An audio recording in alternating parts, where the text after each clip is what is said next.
Hoy te traigo una historia cargada de misterio, pasión y tragedia, el doctor, su mujer y el reloj.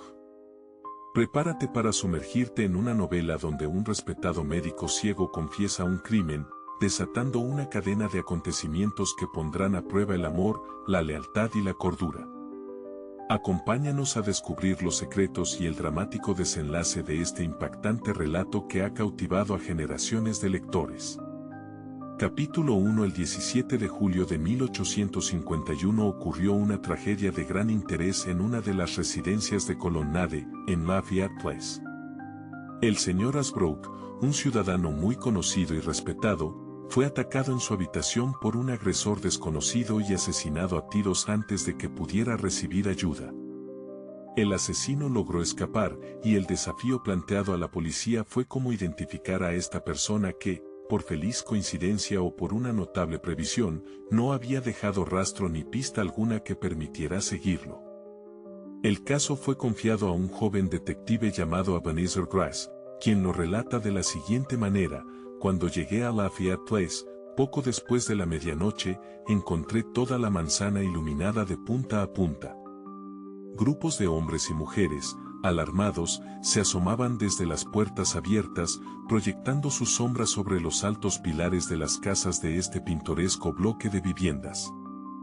La casa donde ocurrió el crimen se hallaba cerca del centro de la fila, y mucho antes de llegar ya me habían contado, por varias fuentes, que la alarma había sido dada, primero, por el grito de una mujer y, segundo, por los alaridos de un viejo criado que había aparecido medio desnudo en la ventana del señor Ashbrook, gritando: «¡Asesinato, asesinato!». Sin embargo, al cruzar el umbral, quedé sorprendido por la escasez de datos que los propios habitantes podían aportar. El viejo sirviente, quien fue el primero en hablar, me ofreció el siguiente relato: la familia, compuesta por el señor Ashbrook, su esposa y 3 sirvientes, se había retirado a descansar a la hora habitual y en las circunstancias acostumbradas. A las 11 se apagaron todas las luces, y la casa quedó en completo silencio, salvo, posiblemente, por el propio señor Ashbrook, quien, debido a sus responsabilidades comerciales, solía padecer insomnio. De repente, la señora Ashbrook se despertó sobresaltada. ¿Había soñado las palabras que resonaban en sus oídos o realmente habían sido pronunciadas? Eran palabras duras, llenas de terror y amenaza. Casi convencida de que había sido un sueño, escuchó un sonido extraño cerca de la puerta, un ruido inexplicable que la llenó de miedo. Ni siquiera se atrevía a extender la mano hacia su esposo, a quien suponía dormido a su lado. Otro sonido la impulsó finalmente a intentar despertarlo. Fue entonces cuando, horrorizada, descubrió que estaba sola en la cama. Llena de temor, se arrojó al suelo e intentó ver a través de la oscuridad. Pero el señor Ashbrook había cerrado cuidadosamente persianas y postigos, y le resultaba imposible distinguir nada. Cuando estaba a punto de derrumbarse por el pánico, oyó un grito ahogado al otro lado de la habitación, seguido de una voz desesperada: «Dios, ¿qué he hecho?». Antes de que pudiera reaccionar, escuchó unos pasos apresurados que descendían por las escaleras y salían por la puerta principal. Si hubiera sabido lo que estaba ocurriendo, quizás se habría asomado al balcón en busca de la figura que huía. Pero su incertidumbre la paralizó, y no fue hasta que escuchó el paso de un carruaje por Astor Place que logró encender el gas. La repentina luz reveló las familiares paredes y muebles de la habitación, dándole por un instante la ilusión de seguridad. Pero pronto volvió el miedo, y, con desesperación, avanzó hacia el otro lado de la habitación. Allí, sus peores temores se confirmaron. Encontró el cadáver de su marido, tendido boca abajo ante la puerta abierta, con un agujero de bala en la frente. Su primer impulso fue gritar, pero, haciendo un enorme esfuerzo de voluntad, se contuvo. Llamó a los sirvientes y corrió hacia la ventana más cercana para intentar abrirla. Las contraventanas, cerradas con esmero por el señor Ashbrook, retrasaron sus esfuerzos, y para cuando logró abrirlas, el asesino ya había desaparecido. Las 2 criadas corrieron en su ayuda, mientras el viejo mayordomo saltó sobre la cama y gritó a la calle: La señora Asbrook recobró el sentido poco después, y el cuerpo del señor Asbrook fue colocado dignamente sobre la cama. Pero no se inició ninguna persecución ni surgieron pistas que permitieran avanzar. Todos parecían aturdidos, y como nadie tenía sospechas, mi tarea era difícil. Inspeccioné la escena. El señor Asbrook estaba en la cama, se había levantado al oír un ruido y fue abatido antes de llegar a la puerta. Pero no había ninguna pista clara. La casa estaba bien cerrada, salvo por la puerta principal, lo que hacía suponer que el asesino entró por allí o se había escondido previamente en la casa.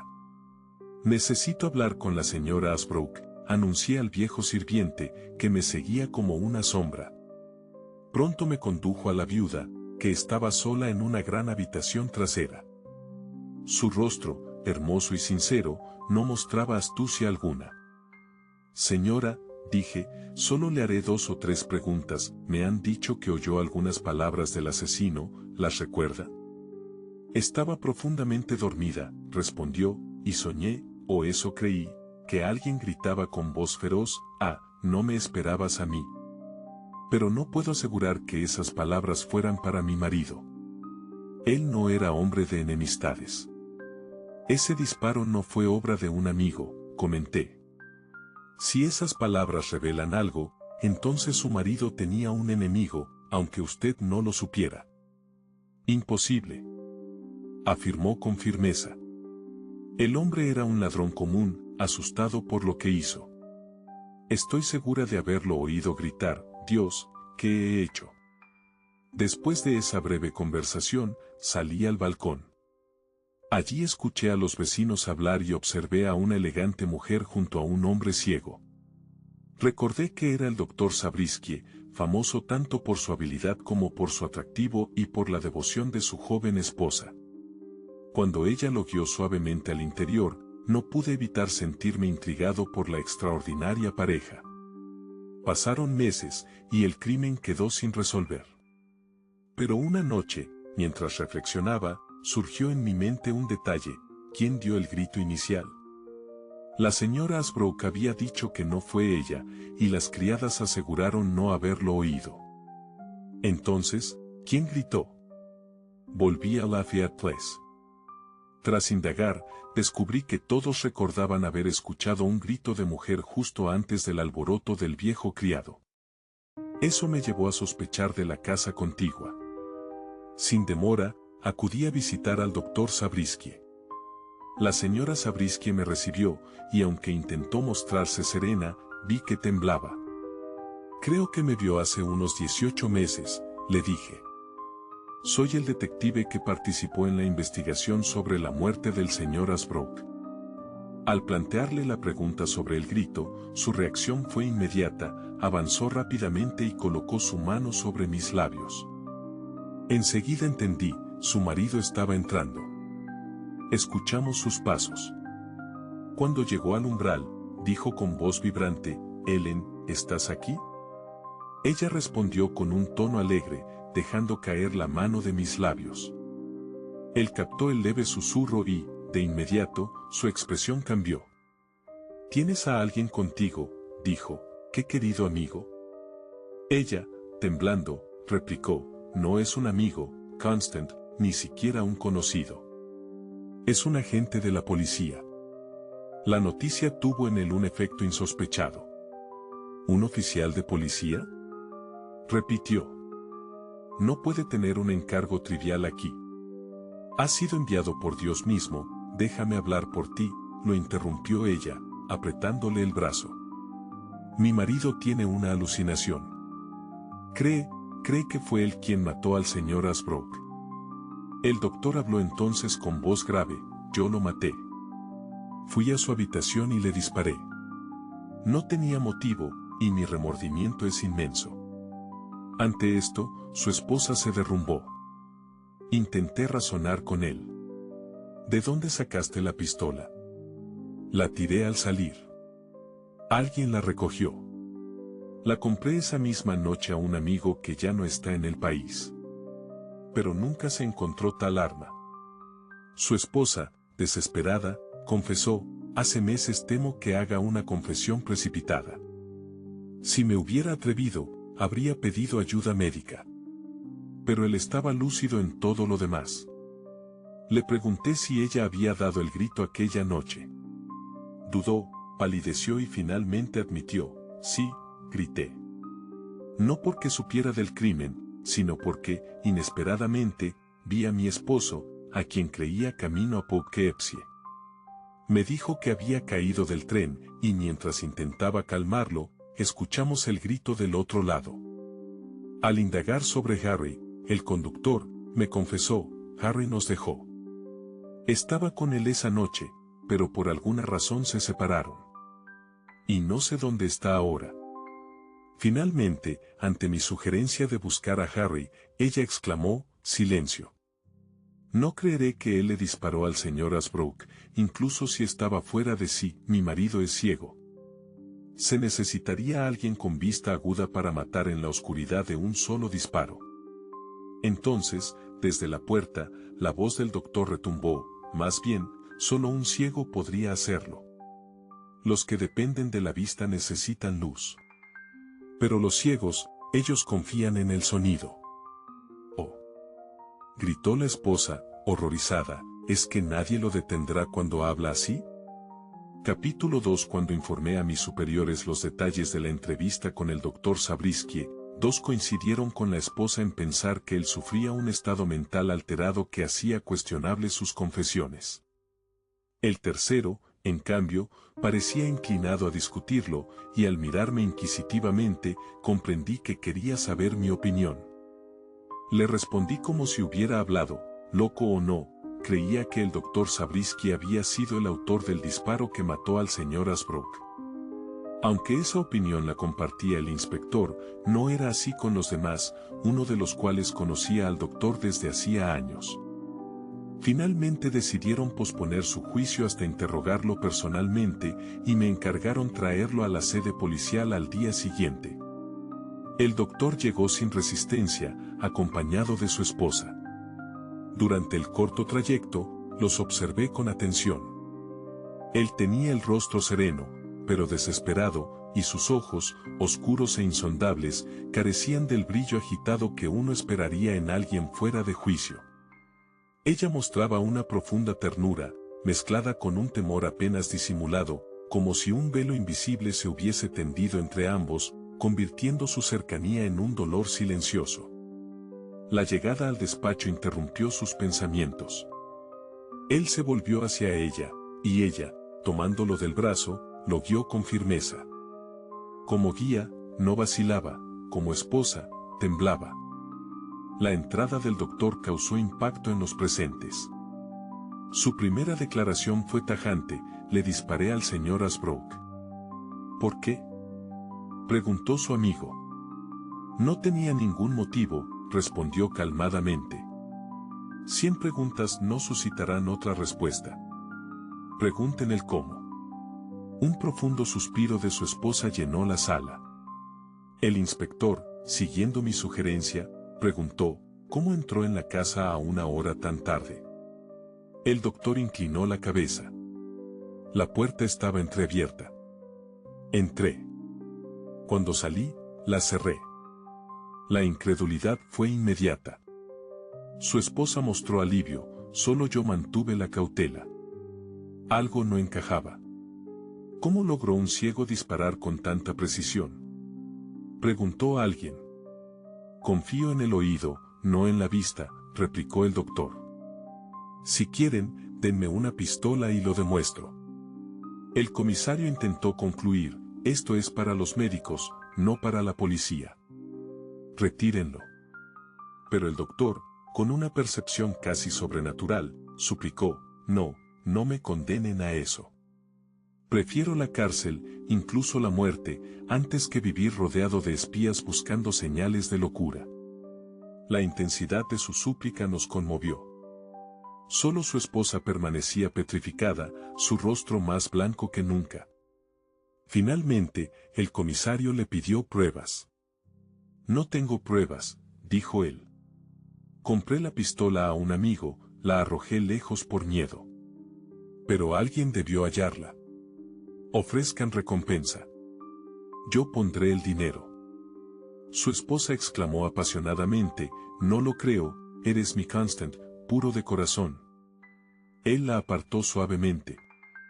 Créanme inocente, pero no digan nada que haga dudar de mi palabra.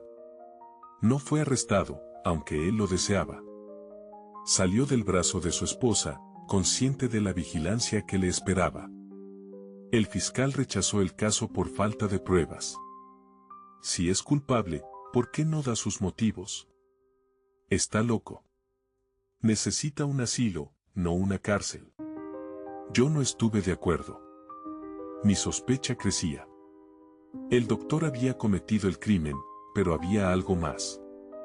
Se asignó un médico para vigilarlo, quien pronto envió notas de sus observaciones. El doctor cae en melancolía. Ha reducido sus pacientes, pero sigue mostrando asombrosa perspicacia médica. Ama a su esposa, pero la atormenta.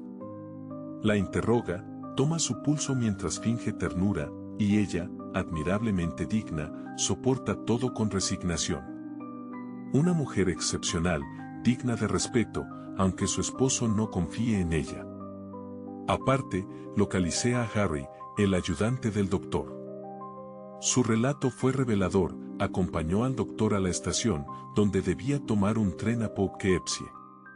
Justo antes de abordar, un hombre, Theodore Stanton, le susurró algo al oído. El doctor perdió el equilibrio, cayó parcialmente bajo el tren, se levantó pálido, canceló el viaje y regresó a casa. Harry fue enviado solo y pronto despedido. La fuga repentina de Stanton a Europa al día siguiente del crimen despertó mis sospechas. Stanton había vendido la pistola al doctor, quizá involuntariamente involucrándolo en el asesinato. Además, Stanton albergaba un odio secreto hacia un hombre cercano a la señora Zabriskie. ¿Acaso sus celos lo habían empujado a manipular a un ciego? Para resolverlo, recurrí a Joe Smethers, un experto en obtener información delicada. Joe organizó un encuentro con el señor T, un conocido del círculo social de los Zabriskie. Fingí ser un criado mientras yo, con astucia, lo llevaba a una apuesta, recordar dónde había estado la noche del 17 de julio de 1851. Tras vacilar, el señor T admitió que esa noche visitó a una amiga vestida de muselina azul. Un detalle revelador, Helen Zabriskie vestía ese color la noche del crimen. El vaso que dejó caer al mencionarlo lo delató. Finalmente, recibí instrucciones inesperadas, debía acompañar a un grupo a las alturas de Jersey, para probar la habilidad del doctor Zabriskie con una pistola. Capítulo 3. Pronto me explicaron la causa de este movimiento repentino. La señora Zabriskie, ansiosa por poner fin a la situación actual, había solicitado un examen más estricto del estado mental de su esposo.